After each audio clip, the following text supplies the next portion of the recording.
Suji's favourite വേൾഡിന്റെ വചന കേൾവിയിലേക്ക് എല്ലാവർക്കും സ്വാഗതം.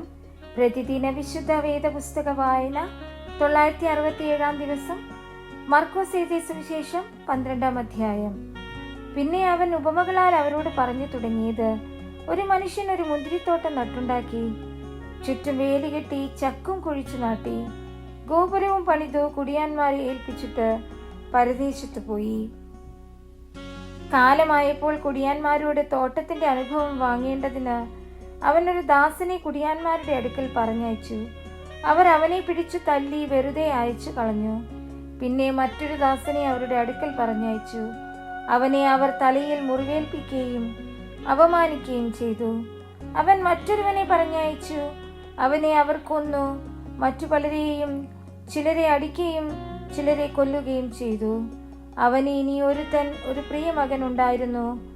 എൻ്റെ മകനെ അവൻ ശങ്കിക്കുമെന്ന് പറഞ്ഞ് ഒടുക്കം അവനെ അവരുടെ അടുക്കൽ പറഞ്ഞയച്ചു. ആ കുടിയാന്മാരോ, ഇവൻ അവകാശിയാകുന്നു, വരുവിൻ, നാം ഇവനെ കൊല്ലുക, എന്നാൽ അവകാശം നമുക്കാകുമെന്ന് തമ്മിൽ പറഞ്ഞു. അവർ അവനെ പിടിച്ചു കൊന്നു തോട്ടത്തിൽ നിന്ന് എറിഞ്ഞു കളഞ്ഞു. എന്നാൽ തോട്ടത്തിന്റെ ഉടയവൻ എന്തു ചെയ്യും? അവൻ വന്നു ആ കുടിയാന്മാരെ നിഗ്രഹിച്ച് തോട്ടം മറ്റുള്ളവരെ ഏൽപ്പിക്കും. വീട് പണിയുന്നവർ തള്ളിക്കളഞ്ഞ കല്ല് മൂലക്കല്ലായി തീർന്നിരിക്കുന്നു. ഇത് കർത്താവിനാൽ സംഭവിച്ചു, നമ്മുടെ ദൃഷ്ടിയിൽ ആശ്ചര്യവുമായിരിക്കുന്നു എന്ന തിരുവെഴുത്ത് നിങ്ങൾ വായിച്ചിട്ടില്ലയോ? ഈ ഉപമ തങ്ങളെക്കുറിച്ചാകുന്നു പറഞ്ഞത് എന്ന് ഗ്രഹിച്ചിട്ട് അവർ അവനെ പിടിപ്പാൻ അന്വേഷിച്ചു. എന്നാൽ പുരുഷാരത്തെ ഭയപ്പെട്ടു അവനെ വിട്ടുപോയി. അനന്തരം അവനെ വാക്കിൽ കൊടുക്കുവാൻ വേണ്ടി അവർ പരീശന്മാരിലും ഹെരോദ്യരിലും ചിലരെ അവന്റെ അടുക്കൽ അയച്ചു. അവർ വന്നു, ഗുരു, നീ മനുഷ്യരുടെ മുഖം നോക്കാതെ ദൈവത്തിന്റെ വഴി നേരായി പഠിപ്പിക്കുന്നത് കൊണ്ട് നീ സത്യവാനും ആരെയും ഗണ്യമാക്കാത്തവനും എന്ന് ഞങ്ങൾ അറിയുന്നു. കൈസർക്ക് കരം കൊടുക്കുന്നത് വിഹിതമോ അല്ലയോ? ഞങ്ങൾ കൊടുക്കുകയോ കൊടുക്കാതിരിക്കുകയോ വേണ്ടത് എന്ന് അവനോട് ചോദിച്ചു. അവൻ അവരുടെ കപടം അറിഞ്ഞു. നിങ്ങൾ എന്നെ പരീക്ഷിക്കുന്നത് എന്ത്? ഒരു വെള്ളിക്കാശ് കൊണ്ടുവരുവിൻ, ഞാൻ കാണട്ടെ എന്ന് പറഞ്ഞു. അവർ കൊണ്ടുവന്നു. ഈ സ്വരൂപവും മേലെഴുത്തും ആരുടേതെന്ന് അവരോട് ചോദിച്ചതിന് കൈസരുടേത് എന്ന് അവർ പറഞ്ഞു. യേശു അവരോട്, കൈസർക്കുള്ളത് കൈസർക്കും ദൈവത്തിനുള്ളത് ദൈവത്തിനും കൊടുപ്പിൻ എന്ന് പറഞ്ഞു. അവർ അവങ്കൽ വളരെ ആശ്ചര്യപ്പെട്ടു.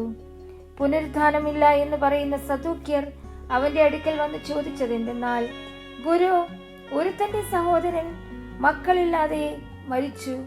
ഭാര്യ ശേഷിച്ചാൽ ആ ഭാര്യയെ അവന്റെ സഹോദരൻ പരിഗ്രഹിച്ച് തന്റെ സഹോദരന് സന്തതിയെ ജനിപ്പിക്കണമെന്ന് മോശ എഴുതിയിരിക്കുന്നു. എന്നാൽ 7 സഹോദരന്മാരുണ്ടായിരുന്നു. അവരിൽ മൂത്തവൻ ഒരു സ്ത്രീയെ വിവാഹം കഴിച്ചു, സന്തതിയില്ലാതെ മരിച്ചുപോയി. രണ്ടാമത്തവൻ അവളെ പരിഗ്രഹിച്ചു, സന്തതിയില്ലാതെ മരിച്ചു. മൂന്നാമത്തവനും അങ്ങനെ തന്നെ. 7 സന്തതിയില്ലാതെ മരിച്ചു. എല്ലാവർക്കും ഒടുവിൽ സ്ത്രീയും മരിച്ചു. പുനരുദ്ധാനത്തിൽ അവൾ അവരിൽ ഏവന് ഭാര്യയാകും. 7 ഭാര്യ ആയിരുന്നുവല്ലോ. യേശു അവരോട് പറഞ്ഞത്, നിങ്ങൾ തിരുവെഴുത്തുകളെയും ദൈവശക്തിയെയും അറിയായിക കൊണ്ടല്ലയോ തെറ്റിപ്പോകുന്നത്? മരിച്ചവരിൽ നിന്ന് ഉയർത്തെഴുന്നേൽക്കുമ്പോൾ വിവാഹം കഴിക്കുകയില്ല, വിവാഹത്തിന് കൊടുക്കപ്പെടുകയുമില്ല, സ്വർഗത്തിലെ ദൂതന്മാരെ പോലെയാകും. എന്നാൽ മരിച്ചവർ ഉയർത്തെഴുന്നേൽക്കുന്നതിനെ കുറിച്ച് മോശയുടെ പുസ്തകത്തിൽ മുൾപ്പടർപ്പു ഭാഗത്ത് ദൈവം അവനോട്, ഞാൻ അബ്രഹാമിന്റെ ദൈവവും ഇസ്ഹാക്കിന്റെ ദൈവവും യാക്കോബിന്റെ ദൈവവും എന്ന് അരുളി ചെയ്ത പ്രകാരം വായിച്ചിട്ടില്ലയോ? അവൻ മരിച്ചവരുടെ ദൈവമല്ല, ജീവനുള്ളവരുടെ ദൈവം അത്രേ. നിങ്ങൾ വളരെ തെറ്റിപ്പോകുന്നു. ശാസ്ത്രിമാരിൽ ഒരുവൻ അടുത്തു വന്നു. അവർ തമ്മിൽ തർക്കിക്കുന്നത് കേട്ടു. അവൻ അവരോട് നല്ലവണ്ണം ഉത്തരം പറഞ്ഞ പ്രകാരം ബോധിച്ചിട്ട്, എല്ലാറ്റിലും മുഖ്യ കൽപ്പന ഏത് എന്ന് അവനോട് ചോദിച്ചു. അതിന് യേശു, എല്ലാറ്റിലും മുഖ്യ കൽപ്പനയോ, ഇസ്രായേലേ കേൾക്ക, നമ്മുടെ ദൈവമായ കർത്താവ് ഏക കർത്താവ്. നിന്റെ ദൈവമായ കർത്താവിനെ നീ പൂർണ്ണ ഹൃദയത്തോടും പൂർണ്ണ ആത്മാവോടും പൂർണ്ണ മനസ്സോടും പൂർണ്ണ ശക്തിയോടും കൂടെ സ്നേഹിക്കണമെന്ന് ആകുന്നു. രണ്ടാമത്തേതോ, കൂട്ടുകാരനെ നിന്നെ പോലെ തന്നെ സ്നേഹിക്കണമെന്നത്രേ. ഇവയിൽ വലുതായിട്ട് മറ്റൊരു കൽപ്പനയുമില്ല എന്ന് ഉത്തരം പറഞ്ഞു. ശാസ്ത്രി അവനോട്, നന്നു ഗുരു, നീ പറഞ്ഞത് സത്യം തന്നെ. ഏകനേയുള്ളൂ, അവനല്ലാതെ മറ്റൊരുത്തനുമില്ല. അവനെ പൂർണ്ണ ഹൃദയത്തോടും പൂർണ്ണ മനസ്സോടും പൂർണ്ണ ശക്തിയോടും കൂടി സ്നേഹിക്കുന്നതും തന്നെ പോലെ കൂട്ടുകാരനെ സ്നേഹിക്കുന്നതും സകല സർവാംഗ ഹോമങ്ങളെക്കാളും യാഗങ്ങളെക്കാളും സാരമേറിയത് തന്നെ എന്ന് പറഞ്ഞു. അവൻ ബുദ്ധിയോടെ ഉത്തരം പറഞ്ഞു, യേശു കണ്ടിട്ട്, നീ ദൈവരാജ്യത്തോടാകുന്നവനല്ല എന്ന് പറഞ്ഞു. അതിന്റെ ശേഷം അവനോട് ആരും ഒന്നും ചോദിപ്പാൻ തുനിഞ്ഞില്ല. യേശു ദൈവാലയത്തിൽ ഉപദേശിച്ചും കൊണ്ട് പറഞ്ഞു തുടങ്ങിയത്, ക്രിസ്തു ദാവീദിന്റെ പുത്രൻ എന്ന് ശാസ്ത്രിമാർ പറയുന്നത് എങ്ങനെ? കർത്താവിനോട്, ഞാൻ നിന്റെ ശത്രുക്കളെ നിന്റെ പാദപീഠമാക്കുവോളം എന്റെ വലത്ത് ഭാഗത്തിരിക്ക എന്ന് അരുളി ചെയ്തു എന്ന് ദാവീദ് താൻ പരിശുദ്ധാത്മാവിലായി പറയുന്നു. ദാവീദ് തന്നെ അവനെ കർത്താവ് എന്ന് പറയുന്നുവല്ലോ.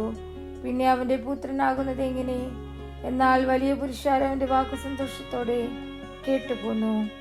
അവൻ തന്റെ ഉപദേശത്തിൽ അവരോട് അങ്കികളോടെ നടക്കുന്നതും അങ്ങാടിയിൽ വന്ദനവും പള്ളിയിൽ മുഖ്യാസനവും അത്താഴത്തിൽ പ്രധാന സ്ഥലം വീക്ഷിക്കുന്ന ശാസ്ത്രിമാരെ സൂക്ഷിച്ചുകൊള്ളുവിൻ. അവർ വിധവമാരുടെ വീടുകളെ വിഴുങ്ങുകയും ഉപായത്താൽ നീണ്ട പ്രാർത്ഥന കഴിക്കുകയും ചെയ്യുന്നു. അവർക്ക് ഏറ്റവും വലിയ ശിക്ഷാവിധി വരുമെന്ന് പറഞ്ഞു. പിന്നെ യേശു ശ്രീഭണ്ഡാരത്തിന് നേരെ ഇരിക്കുമ്പോൾ പുരുഷാരം ഭണ്ഡാരത്തിൽ പണമിടുന്നത് നോക്കിക്കൊണ്ടിരുന്നു. ധനവാന്മാർ പലരും വളരെ ഇട്ടു. ദരിദ്രയായ ഒരു വിധവ വന്നു, 1 പൈസയ്ക്ക് ശരിയായ 2 കാശ് ഇട്ടു. അപ്പോൾ അവൻ ശിഷ്യന്മാരെ അടുക്കൽ വിളിച്ചു, ഭണ്ഡാരത്തിലിട്ട എല്ലാവരെക്കാളും ഈ ദരിദ്രയായ വിധവ അധികം ഇട്ടിരിക്കുന്നു എന്ന് ഞാൻ സത്യമായിട്ട് നിങ്ങളോട് പറയുന്നു.